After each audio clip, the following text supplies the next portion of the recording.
ચંદન રામ ચંદન રામ ચંદન રામ ચંદન રામ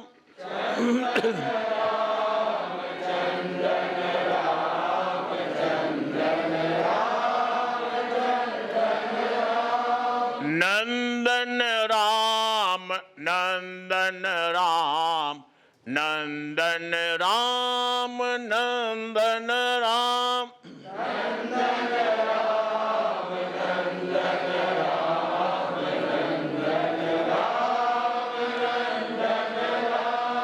વંદન રામ વંદન રામ વંદન રામ વંદન રામ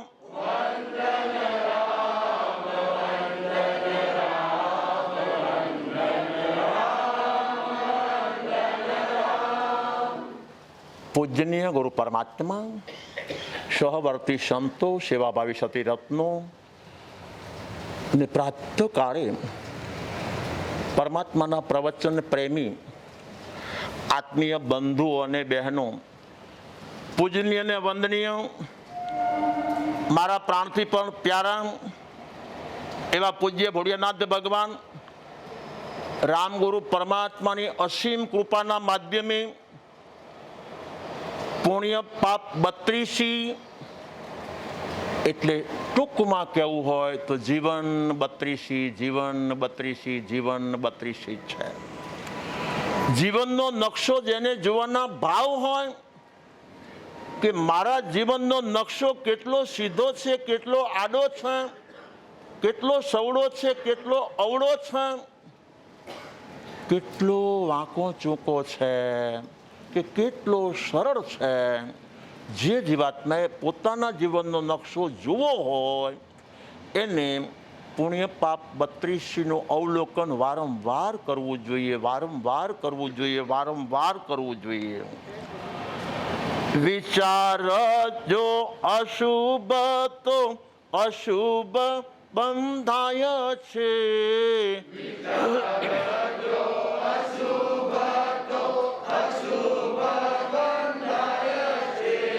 વિચાર જો શુભ તો શુભ બંધ હોય છે. વિચાર જો શુભ તો શુભ બંધ હોય છે. વિચાર જો નબળા તો વેણ બોલે નબળા. વિચાર જો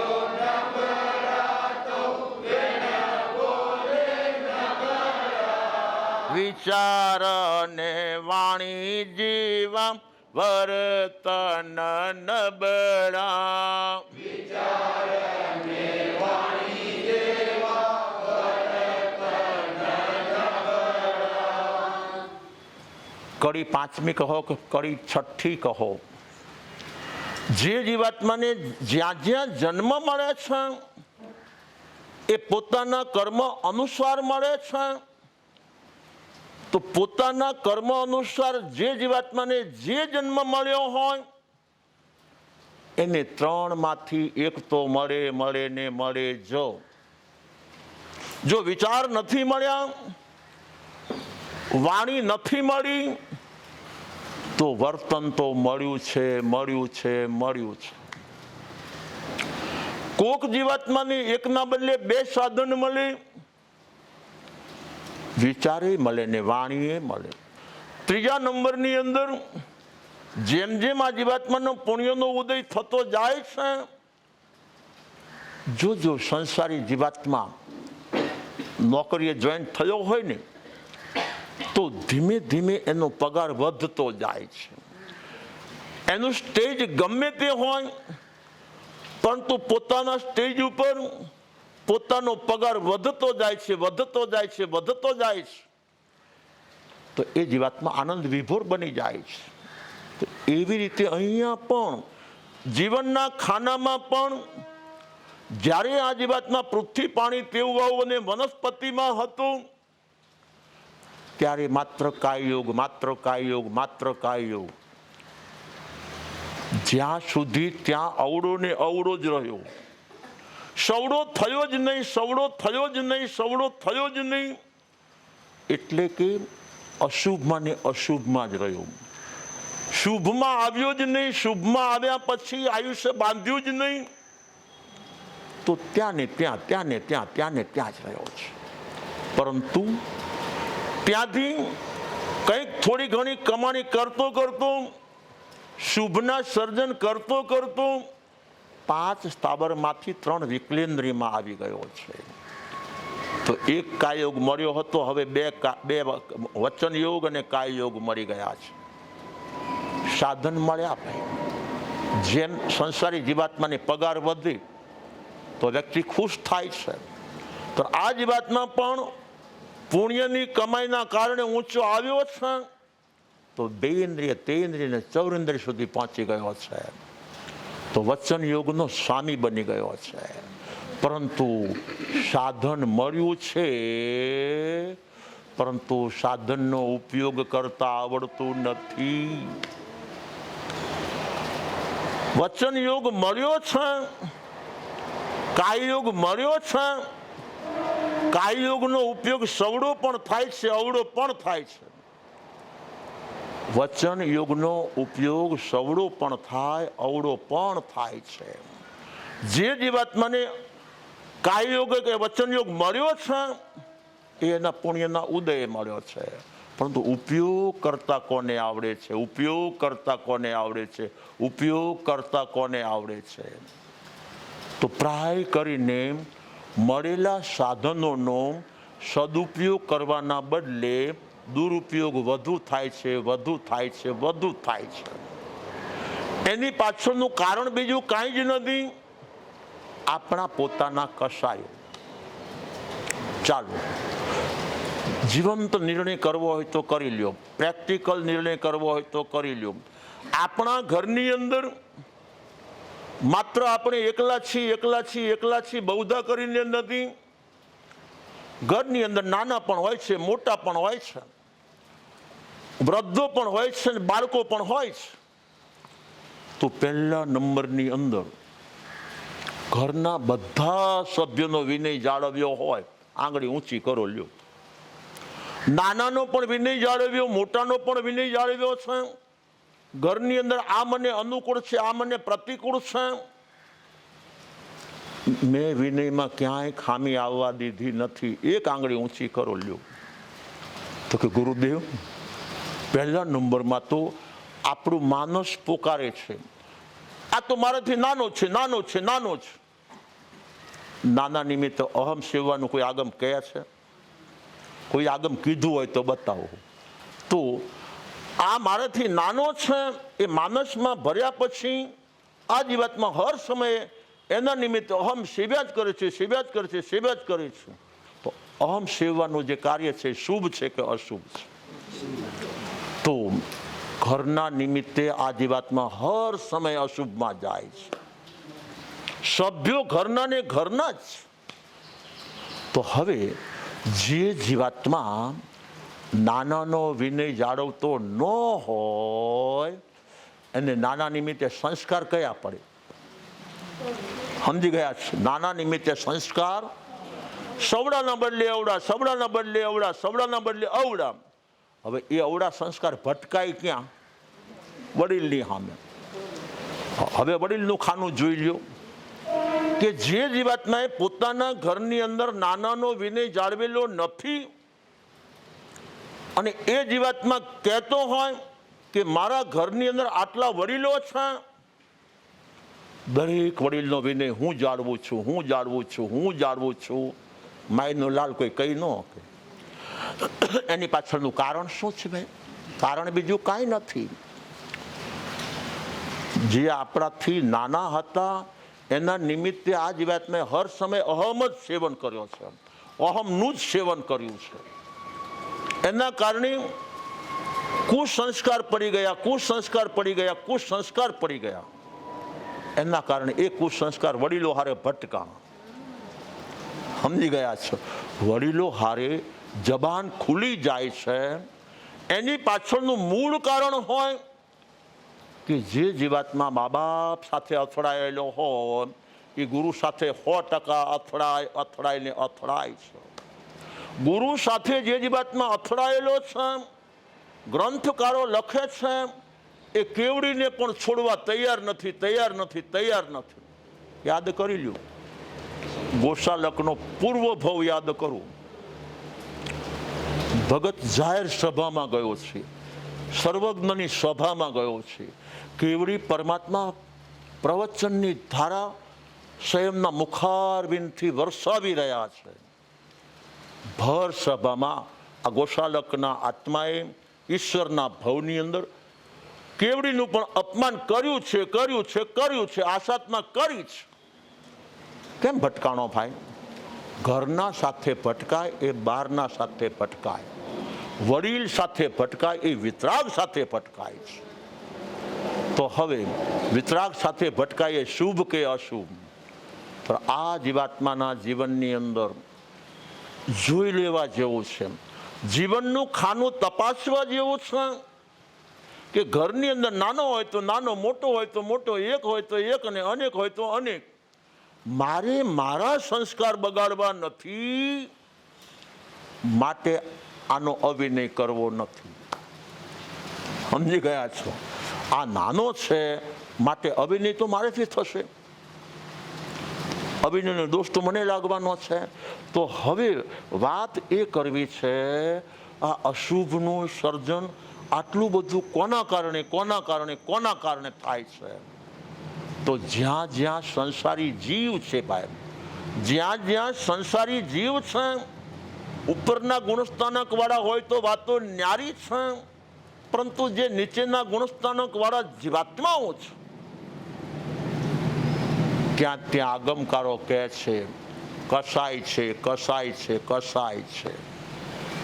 તો કસાયના ઉદયની અંદર જે જીવાત્મા જે સમયે ભળી જાય છે, અશુભનું સર્જન થાય છે. એ વિચાર કરે છે તો વિચાર એ અશુભ છે, એ ઉચ્ચાર કરે છે તો ઉચ્ચારમાં ઉકળાટ સિવાય કંઈ નીકળતું જ નથી. અને જો વર્તન કરે છે તો ધુઆ ફુવા. સમજી ગયા છો? તો કોના કારણે થાય છે? તો એના કસાયના કારણે થાય છે. તો અશુભ વિચાર, અશુભ ઉચ્ચાર અને અશુભ આચારનું બળતણ હોય, અગ્નિ હોય તો કસાય છે. કસાય એક અગ્નિ છે ભાઈ. ઊંડાણથી તપાસીએ ને, આગમ ખોલીએ ને, ઝીણી વાતો કરીએ ને, તો આગમકારો લખે છે કે 7મી નરકની અંદર બધા નારકીઓ કૃષ્ણલેશી છે. 7મી નરકમાં બધા કૃષ્ણલેશી છે. અમારા સતીરત્નો પાછા શીખી ગયા હોય કે 3 લેશા અશુભ છે ને 3 લેશા શુભ છે. સૂક્ષ્મ દ્રષ્ટિએ આગમકારો કહે છે 6 લેશા શુભ છે, 6 લેશા અશુભ છે. સમજી ગયા છો? ઉત્તરાધન સૂત્ર 34મો અધ્યયન જે સંતોએ કે સતીરત્નોએ કર્યું હોય એ આટલું શીખ્યા છે. 3 લેશા શુભ છે, 3 લેશા અશુભ છે. તો આગમકારો ખોટા છે એવું નથી. આગમકારોએ સ્થૂળ દ્રષ્ટિએ કહ્યું છે કૃષ્ણ નીલ કાપોદ એ પાછળની 3 લેશા તેજો પદ્મ શુક્લ છે, એની અપેક્ષાએ આગલી લેશા અશુભ છે. અને આગલાની અપેક્ષાએ પાછલી જે 3 લેશા છે તેજો પદ્મ શુક્લ એ શુભ છે.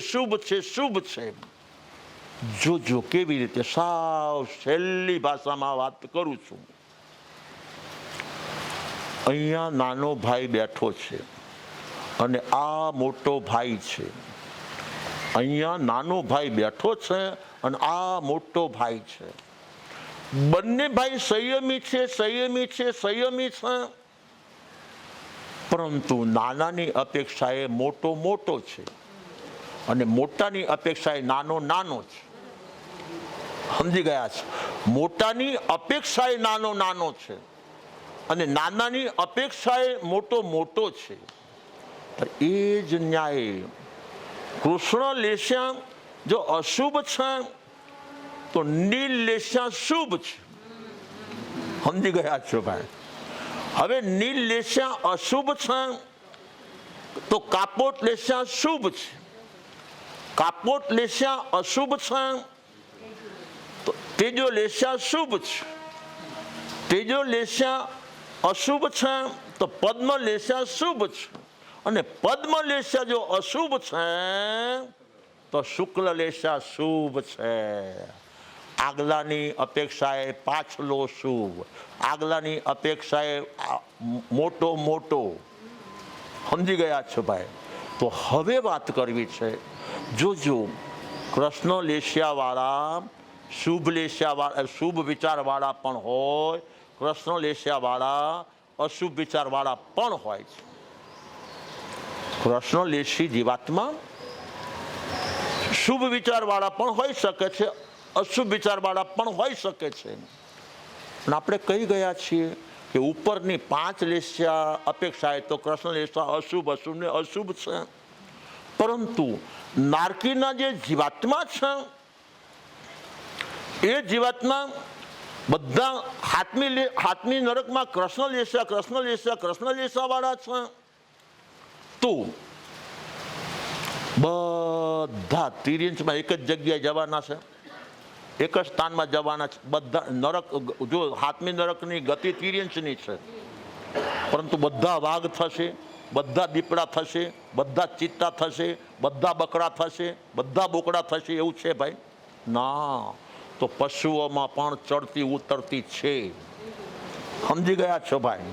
પશુઓમાં પણ ચડતી ઉતરતી છે. વાઘ, સિંહ, દીપડા, ચિત્તા એ માંસાહારી છે. 7મી નરકમાંથી ત્યાં જાય છે એવું મારે કહેવું નથી, પરંતુ ઓલા જીવો સમજવા માટે માંસાહારી છે.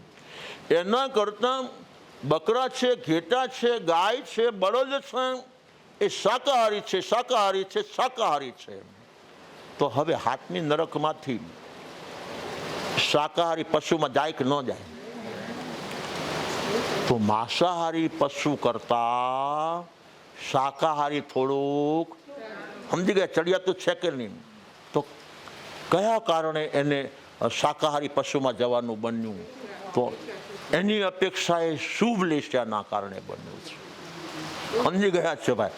તો કૃષ્ણ લેશિયાના સ્થાન અસંખ્યાતા હોય છે. જેમ આપણે કહીએ ને સાવ સહેલી રીતે સમજવા માટે, અહીંયા જેને નીચેથી ઉપર આવવું છે તો આ સીડીના જો 25 પગથિયા હોય તો એને 25 પગથિયા ચડવા પડે છે. તો આવનાર વ્યક્તિ છેલ્લા પગથિયે પણ એક જ પગથિયું ચડ્યો હોય અને આવનાર વ્યક્તિ છેક ઉપર આવીને છેલ્લા પગથિયે પણ ઊભો હોય.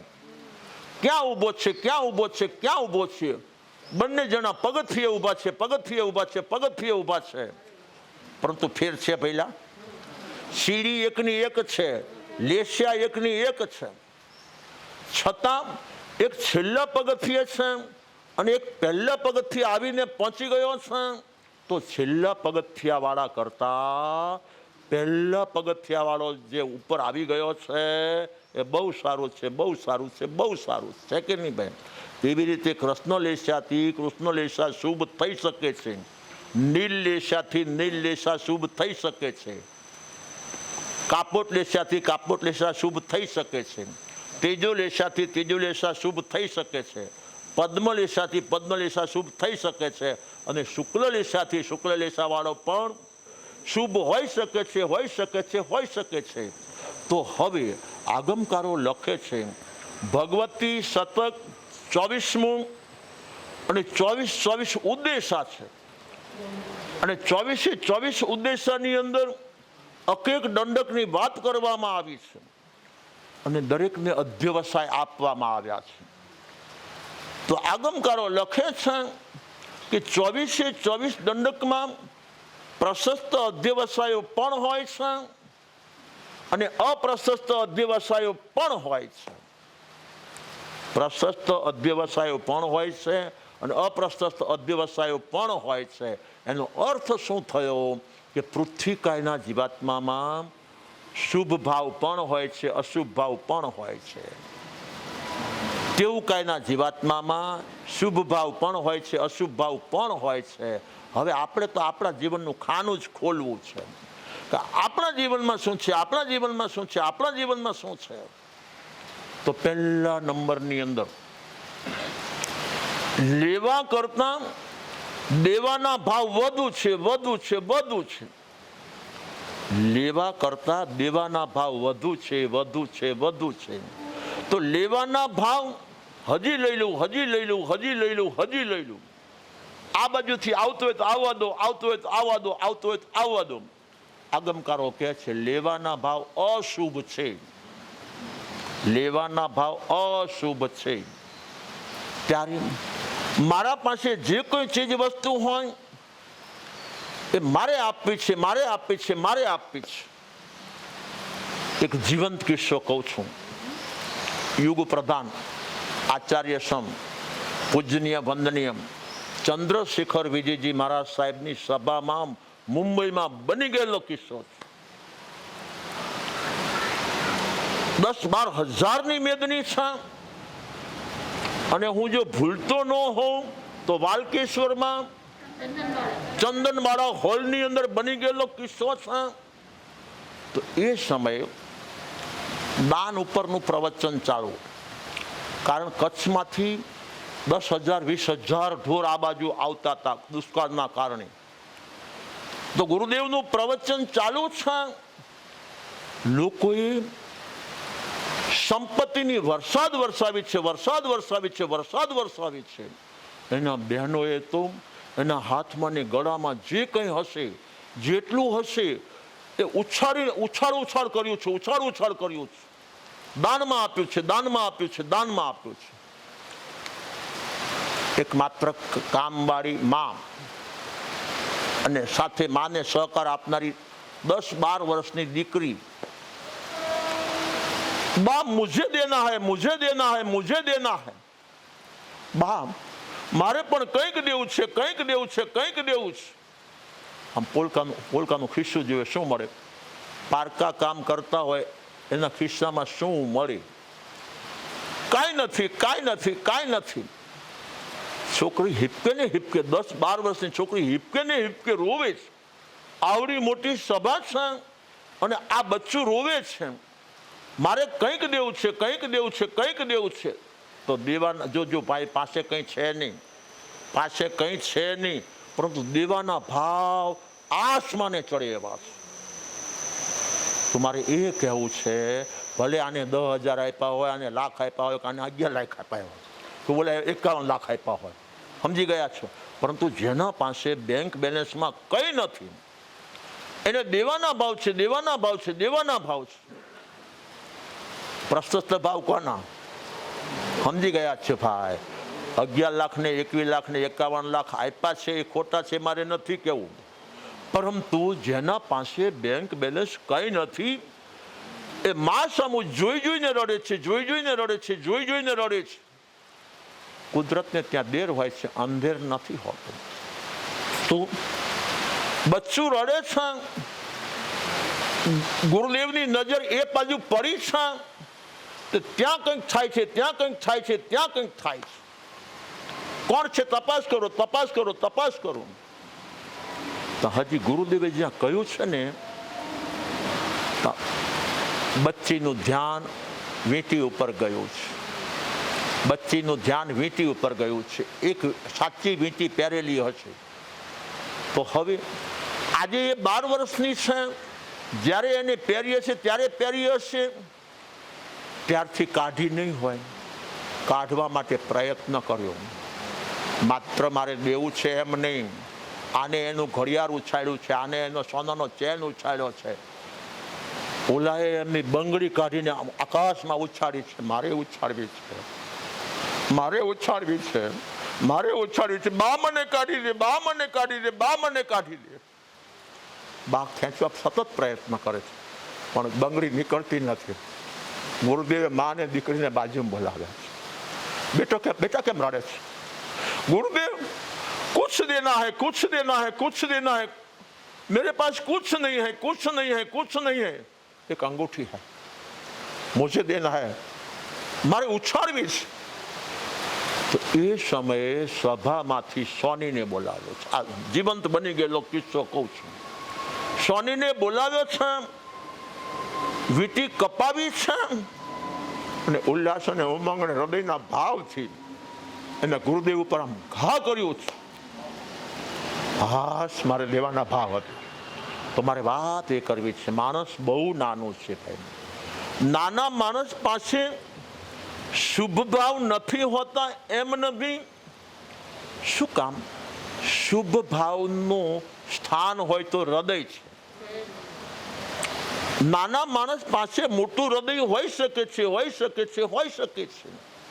અને એમાંય પાછો આગમકારો જે લખે છે કે શુભ ભાવ કહેવાય કોને, કહેવાય કોને, કહેવાય કોને? કસાયની મંદતા. આપણા જે વિચારો છે, આપણા જે વિચારો છે એ વિચારની અંદર કસાયની મંદતા ભળે છે તો એ વિચાર શુભ બને છે. અને આપણા જે વિચારો છે એની અંદર જો કસાયની તીવ્રતા ભરી જાય છે તો એ વિચાર અશુભ બની જાય છે. એવી રીતે આગમકારો લખે છે. આટલું બધું વક્તવ્ય અડધી કલાક આપવામાં આવે છે અને પાછું લેબલ.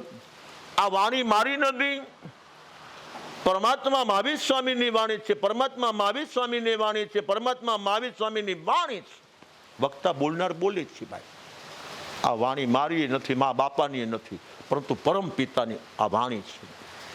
પરંતુ આગમકારો લખે છે, ભાષા પદમાં ઉલ્લેખ મળે છે. વક્તાનું કર્તવ્ય છે કે જે વક્તવ્ય પરમાત્માના નામ ઉપર આપે છે તો એની અંદર કસાયની મંદતા હોવી જરૂરી છે, કસાયની મંદતા હોવી જરૂરી છે, કસાયની મંદતા હોવી જરૂરી છે. તો એ વાણી પરમાત્માની બની શકે છે. પરંતુ એ સમયે XYZ ગમે તે કારણસર જો કસાયની તીવ્રતા આવી ગઈ છે, સમજી ગયા છો? કસાયની તીવ્રતા આવી ગઈ છે તો આગમકારો લખે છે, વયમ લજ્જામો. પરમાત્મા કહી રહ્યા છે, મારા નામ ઉપર તું શુભના બદલે અશુભથી બંધાય છે. અમે લાદીએ છીએ, અમે લાદીએ છીએ, અમે લાદીએ છીએ. સમાજના આત્માઓ સમજે છે કે સંત મહાત્મા જે વાણી ફરમાવે છે એ 100% સત્ય છે, 100% સત્ય છે, 100% સત્ય છે. આગમકારો કહે છે, વક્તાએ જો પોતાનો મોહનીયનો ઉદય ભેળવી દીધો, મોહનીયનો ઉદય એ ઝેર છે, ઝેર છે, ઝેર છે. વક્તવ્ય છે, દૂધપાક બોલો તો દૂધપાક છે અને બાસુંદી બોલો તો બાસુંદી છે. અને પ્રયોગાત્મક કહું છું કે સંતોએ તો અત્યંત સાવધાની રાખવી જરૂરી છે.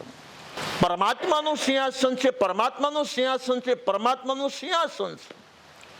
પરમાત્માના સિંહાસન ઉપર કોઈ સંસારી આત્મા બિરાજી શકે છે ભાઈ? કોઈ રંગપતિ, કોઈ લખપતિ, કોઈ કરોડપતિ, કોઈ અબજોપતિ, કોઈ ખરબોપતિ બિરાજી શકે છે? શું કામ? કે પરમાત્મા પૂરા અપરિગ્રહી છે. અને સંસારી જીવાત્મા 1 રૂપિયો રાખતો હોય તો ભલે, 1 અબજ રાખતો હોય તો ભલે, અને ખરબોપતિ થયો હોય તોય ભલે, પરંતુ એ પરિગ્રહી છે, પરિગ્રહી છે, પરિગ્રહી છે. તો પરિગ્રહી જે આત્મા છે એના નસીબમાં પરમાત્માનું સિંહાસન ન હોઈ શકે, ન હોઈ શકે, ન હોઈ શકે. તો પરમાત્માના સિંહાસન ઉપર જેને આસન જમાવવાનો ચાન્સ મળ્યો છે એને પોતાના જીવનની બ્રેક સતત કાબુમાં રાખવી જોઈએ, સતત કાબુમાં રાખવી જોઈએ, સતત કાબુમાં રાખવી જરૂરી છે. શું કામ? વાણીને પરમાત્માની જ વાણી કરવી છે તો મોહનીયનો ઉદય અંશ માત્ર ભળવો ન જોઈએ. પરંતુ આ ભગત સંસારી છે ને, અને મારું વક્તવ્ય હૃદય ભેળવીને સાંભળે છે, દિલ દઈને સાંભળે છે. તો આજ તો હું એવું વક્તવ્ય કરું કે આવતીકાલે એને દીક્ષાના ભાવ થઈ જાય અને મારા પાસે દીક્ષા લઈને મારો શિષ્ય બને. શિષ્ય કોનો બને? સમજી ગયા? આ શું છે ભાઈ? મોહનીયનો ચાળો છે. દેખાય આ કસાય છે, ખબર ન પડે. આગમકારો કહે છે તીવ્ર કસાય છે. મારાપણાનો ભાવ છે, તીવ્ર કસાય છે. એ દીક્ષા લે ત્યાં સુધી સારું છે, પરંતુ મારા પાસે લઈને મારો શિષ્ય બને માટે હું પ્રયત્ન કરું છું. તો આગમકારો કહે છે આ વાણી અમારી નથી, આ વાણી તમારી છે. આ વાણી કસાય રહિત નથી, આ વાણી કસાય સહિતની છે. તો શુભનું અશુભમાં ક્યારેય પણ ન ફેરવાય. ત્યારે દરેક બંધુઓએ, દરેક બહેનોએ, દરેક સંતોએ, દરેક સતીરત્નોએ હર હંમેશ માટે અતિ સાવધાન રહેવું જરૂરી છે. એના માટે થઈને જોજો ઘરના વડીલોનો ક્યારેય વિચારથી પણ ન કરવો જોઈએ, ઉચ્ચારથી ન કરવો જોઈએ, આચારથી ન કરવો જોઈએ. પરંતુ ઘરના વડીલોનો અવિનય થાય છે ક્યારે કે ઘરના જે નાના સભ્યો છે એના સાથે જેટલી વાર તોછડાઈથી વર્તન કરવામાં આવે છે એ કુસંસ્કાર વડીલો સાથે ભટકાય છે અને છેક કેવડીને સર્વજ્ઞ સુધી ભટકાય છે. તો ટૂંકું ને ટચ, સહેલું ને સટ. વિચાર જો નબળા તો ઉચ્ચારે નબળા અને આચારે નબળા. વિચારનો પડછાયો હોય તો ઉચ્ચાર અને આચાર છે. ટૂંકું ને ટચ, સહેલું ને સટ. જે જીવાત્મા હર સમયે વિચારના માધ્યમે, ઉચ્ચારના માધ્યમે, આચારના માધ્યમે પોતાના કસાયો નહીં ભેળવે એ આત્મા ભવ અને પરભવ ભવ.